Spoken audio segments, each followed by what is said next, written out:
Hey gang, it's Uncle Todd here on this rainy afternoon, and I'm here at the theater to see Black Panther, Wakanda Forever. Very excited about this. This is going to be the big screen debut of one of the oldest characters in comic book history, the Submariner. Yeah, he's up there with Batman and Superman and the original Human Torch as, you know, one of the earliest comic book superheroes. So I'm looking forward to seeing what the new Panther looks like. And a little sad because Chadwick Boseman is no longer with us. But I'll tell you what I think when I get back. And that was a great movie, let me tell you. I think we all know who the new Black Panther is going to be, but I don't want to spoil it for anyone. And this is a very, very good movie, very sad. Deal with a lot of emotions. I mean, it starts out with T'Challa's passing, off screen, of course, from a disease. And then we put to a year later, and Wakanda is at odds with the rest of the world because they're not going to share their vibranium with anyone. And we and some other countries aren't too happy with it and try some underhanded ways of getting some, and then leads to an exploration of the undersea or the sea beds to see if they can find vibranium there, because they can't find it anywhere else on land. And this leads to, for a lot of comics fans, a nice little throwback, as the exploration is based on the Submariner's first appearance way back in, I believe, 1939 in Marvel Comics 1. Either 39 or 40, one of the two. Well, technically, before that issue, he had appeared in a free comic, and that might even have predated Superman, but that's neither here nor there. And that's our introduction to, well, in the comics they were Atlanteans, but in here they are descendants from Mayan people. But it's all in his origin, which is a lot different than the comics. In the comics, basically Aquaman ripped off his origin. It's almost the same. But here they give it an interesting one based around the vibranium. Really enjoyed it. And we introduced to Riri Williams, who becomes Ironheart, of course. And she has invented a vibranium detector. It was for a geology class, basically. And it got sold to the government without her knowing it.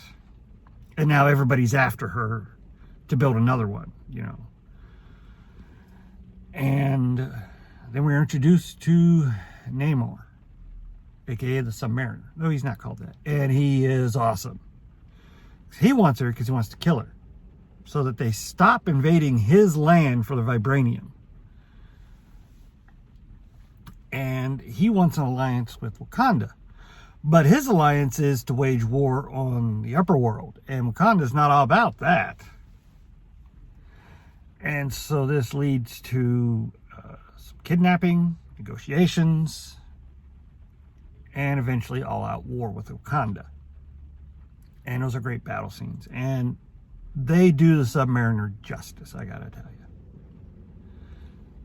The winged feet are not silly. I know you're thinking that, you know, and in the comics it was one thing, but here it works. And it gives him a plausible reason why he can fly other than just because he can. And they do his weaknesses, you know. He has to remain wet in order to function. He can be out on land, but he can't dry out. Otherwise, he's a goner. And they even explain it scientifically using jellyfish as a example. I like that. And of course, the main focus of the film is Hery, who is dealing with her brother's death she's at odds with her mother. And she's going through a problem because she actually doesn't believe in all the mystical stuff. You know, the great plane that you enter when you become a Black Panther. And so that's going to cause problems. And they're trying to replicate the flower that gives the Black Panther power. And they're having trouble with it. And due to a mistake on Namor's part, he actually gives them the answer. These things happen. And, we get to see Martin Freeman pop up again. He's always welcome. And of course, Lorraine? Oh God, I can't remember her name. You remember? Val reappears. She's now the director. Not sure what she's the director of. Louise Dreyfus. That's it. Dreyfus. Always love seeing her in that role. I find that character interesting because she seems all flighty, but you realize at points it's a cover to disarm people with her actual real intelligence and knowledge. And of course, Martin Freeman, always good comedic value. But it's really the main focus is on Hery and her mother. And they're dealing with grief. And then later vengeance on Hery's part. And Riri Williams gets some excellent scenes to showcase her genius at making Iron Man type stuff. At one point early in the film, you get the great line, "Oh no, she's got an Iron Man suit." Love that. But yeah, all in all, great film. And I can't stop gushing about the Submariner. He's just the baddest of the badasses. Good film. I think this is the final one for Phase 4. We're now going to head into Phase 5 of the Marvel Cinematic Universe. And I am hopeful that Submariner gets his own movie because he deserves it. Well, please hit like, share, and subscribe, and I'll talk to you later.